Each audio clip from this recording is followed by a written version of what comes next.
আল্লাহ তাআলা যুগে যুগে অনেক পয়গম্বর পাঠিয়েছেন, নবী পাঠিয়েছেন। আপনারা শুনেছেন 2,24,000, কেউ শুনেছেন 1,00,000 মতান্তরে 24,000, ঠিক কিনা?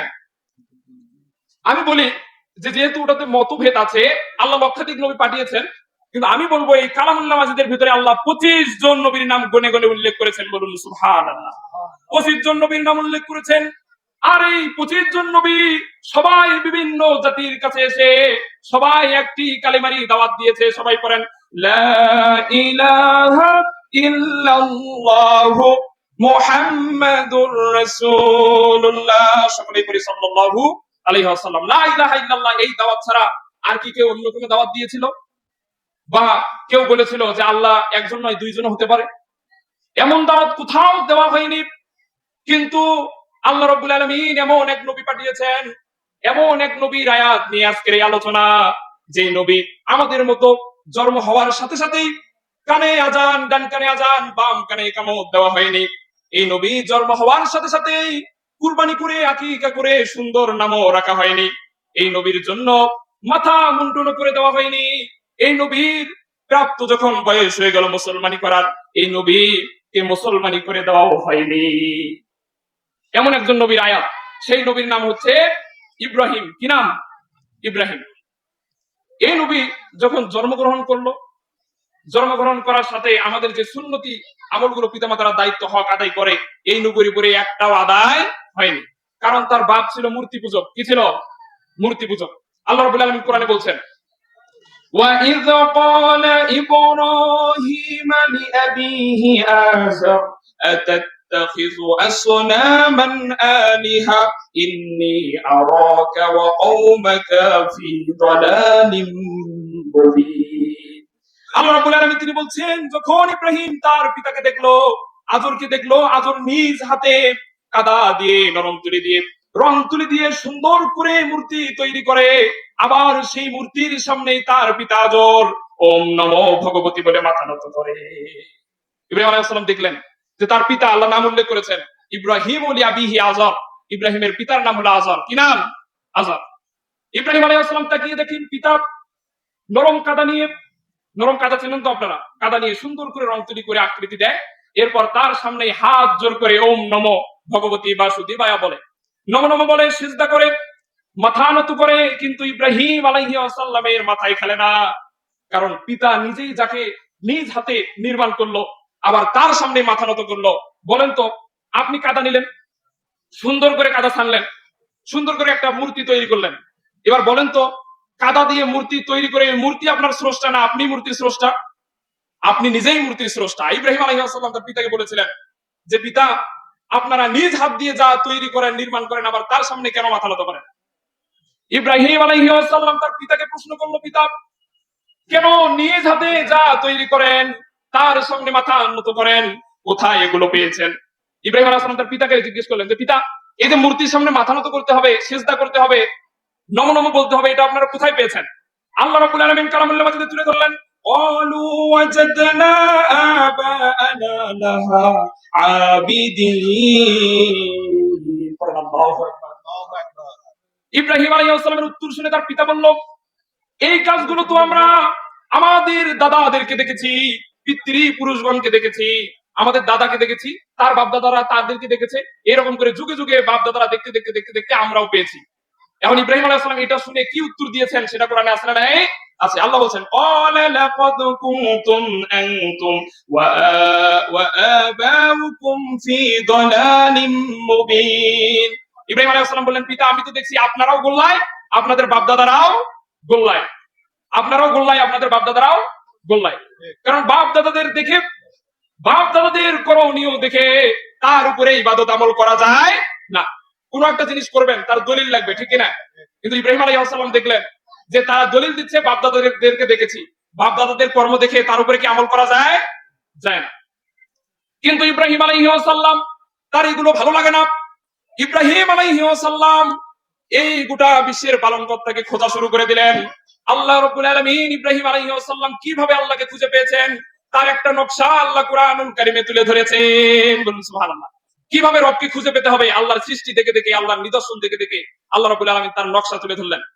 আল্লাহ রাব্বুল আলামিন বলছেন, ফালাম্মা জান্না আলাইহিল লাইলু রাআ رأى كوكبا قال هذا ربي فلما أفل قال لا أحب الآفلين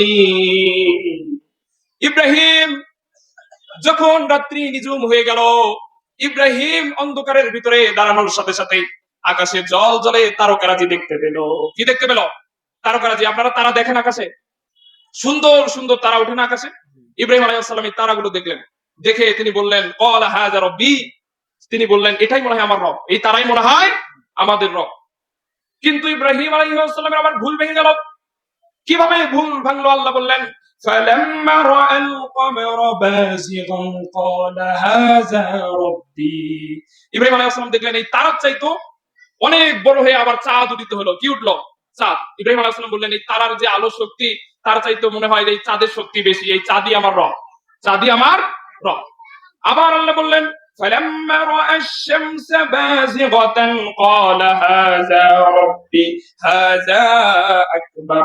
ইব্রাহিম আলাইহিস সালাম এবার রাত্রি যখন শেষ হয়ে দিন হয়ে গেল, দুনিয়ার সব অন্ধকারকে দূর করে দিয়ে, সব অন্ধকারকে দূরে ঠেলে দিয়ে জল জলে সূর্যটা যখন পূর্ব গগনে গগন বিদারী তাপ দিয়ে যখন উদিত হয়ে গেল, ইব্রাহিম আলাইহিস সালাম বললেন রাতের তারাও বাদ, রাতের চাঁদও বাদ, এই সূর্যই আমার রব হবে, সূর্যই আমার রব হবে।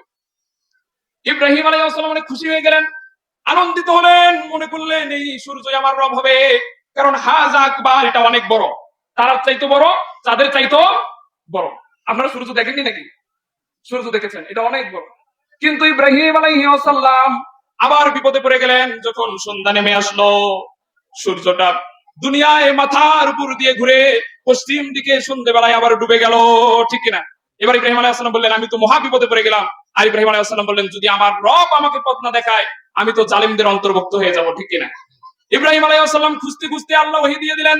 তখন ইব্রাহিম আলাইহিস সালাম পড়তে শুরু করলেন ইন্নী ওয়াজ্জাহতু ওয়াজহিয়া লিল্লাযী ফাতারাস সামাওয়াতি ওয়াল আরদা হানিফাও ওয়া মা আনা মিনাল মুশরিকিন। আল্লাহু আকবার। ইব্রাহিম আলাইহিস সালাম বললেন দুনিয়ার কোনো কিছুই আমার রব হতে পারে না, ওই তারকারাজি চাঁদ সূর্য কোনোটাই আমার রব হতে পারে না। এই সব কিছুকে যে নিয়ন্ত্রণ করে, যে তৈরি করে সাজিয়েছে, ডেকোরেশন করেছে, সেই রবের দিকে আমি মুখ ফিরিয়ে নিলাম, সেই রবের দিকে আমি মুখ ফিরিয়ে নিলাম। ইব্রাহিম আলাইহিস সালাম মুখ ফিরালেন কোন রবের দিকে? আল্লাহর দিকে।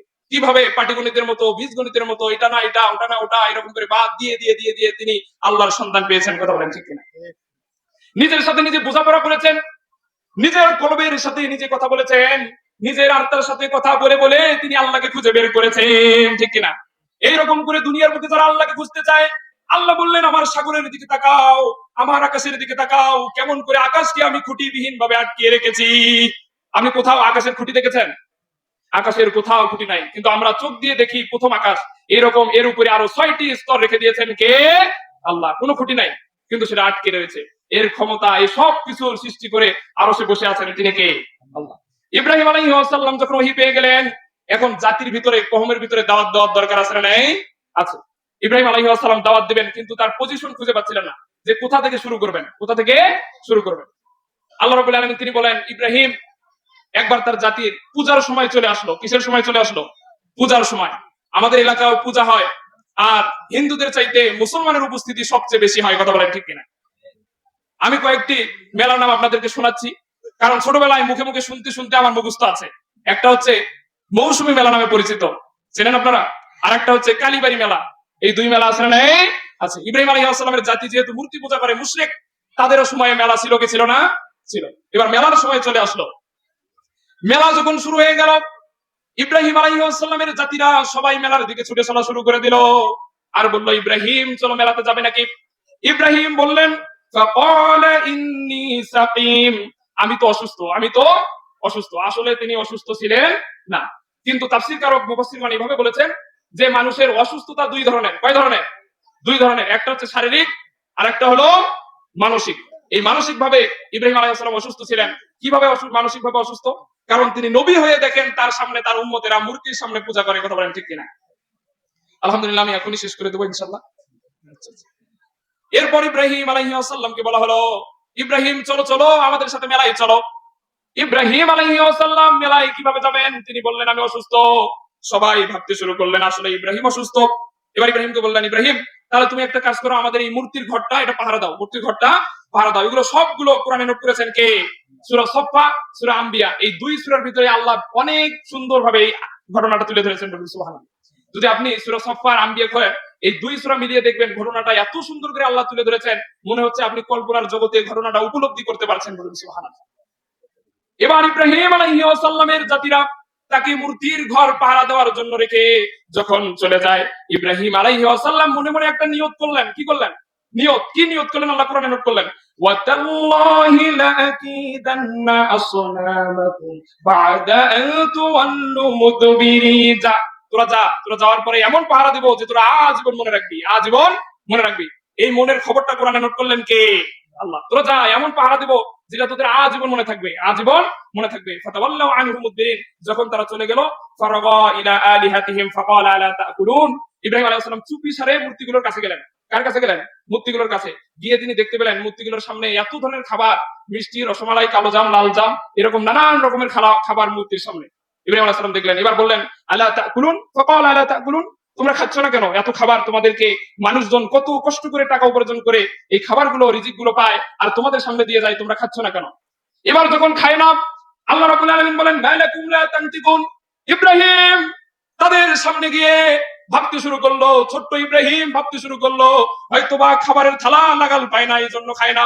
ছোট্ট ইব্রাহিম খাবারের থালা নিয়ে তাদের সামনে ধরে এবার বলছে, নে খা। হাতে নিয়েছে আর বলছে, নে খা। ইব্রাহিম বলে, খা, মূর্তিগুলো করে আছে, হা। মুখের ভিতরে ঢুকিয়ে দেয়, তাও খায় না। যখন কাছে দিয়েও খায় না, আল্লাহ রাব্বুল আলামিন বলেন, লা তানতিকুন। ইব্রাহিম বলল, যদি খাবি না তাহলে বল কোন কারণে খাবি না, কারণ বল। খাবি না ভালো কথা, কিন্তু কেন খাবি না সেই কারণ বল। আপনার ছেলে বায়না ধরছে যে আব্বু চিপস খাবো, পটাটো খাবো, বায়না ধরে অনেকক্ষণ বায়না। এবার আপনি তাকে চিপস কিনে দিলেন, পটাটো কিনে দিলেন, হাতে নিয়ে এবার খায় না। এবার আপনি জিজ্ঞেস করলেন, বাবা আব্বু খাবি না কেন? এ তখন বায়না করলো, এবার জিজ্ঞেস করলেন, খায় না। বায়না তো একটা আপনার মাথায় আছেই, আবার খায় না। এই দুই যন্ত্রণা যখন আপনার মাথায় আসলো, এখন বাড়ি আছে কোনটা, বাকি আছে কোনটা? মায়ের বাকি আছে। আল্লাহ রাব্বুল আলামিন তিনি বলছেন, ফারাগা আলাইহিম দারবাম বিল ইয়ামিন। ইব্রাহিম বাম হাতে ডান হাতে দুই হাতে কোপানো শুরু করে দিল। এমন বার শুরু করে দিল, যতগুলো মূর্তি ছিল মারতে মারতে ভাঙতে ভাঙতে ইব্রাহিম সবগুলোকে চূর্ণ বিচূর্ণ করে ফেললো। কিন্তু আল্লাহ বললেন, ইব্রাহিম সবগুলোকেও মারলেও কিন্তু ইব্রাহিম সবচেয়ে বড় যেটা, সেইটার উপরে কৌশল অবলম্বন করে সেইটাকে মারলো না, সেটাকে রেখে দিল। বুঝতে পারলেন? সে কথা আল্লাহ কোরআনে বলেছেন, ফাজআলাহুম জুযাযান ইল্লা কাবীরান লাহুম লাআল্লাহুম ইলাইহি ইয়ারজিউন। ইব্রাহিম সবগুলোকে ভেঙে চুরমার, কিন্তু সবগুলো ভেঙে গেলেও বড়টাকে ইব্রাহিম ভাঙে নি।